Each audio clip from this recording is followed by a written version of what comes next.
வாழ்க்கையின் வேர்களோ மிக ரகசியமானது. ரகசியம் காண்பதே நம் அவசியமானது. தேடல் உள்ள உயிர்களுக்கே தினமும் பசி இருக்கும். தேடல் என்பது உள்ளவரை வாழ்வில் ருசி இருக்கும். பாடல் போல தேடல் கூட ஒரு சுகமே. இசை பாடி வரும் இளம் காற்றுக்கு உருவமில்லை. காற்றலை இல்லை என்றால் ஒரு பாட்டொலி கேட்பதில்லை. ஒரு காலம் வருகையில் உள்ளம் கொள்ளை போகுதே.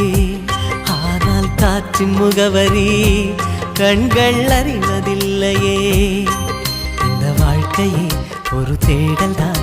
அதை தேடி தேடி தேடும் மனது தொலைகிறதே.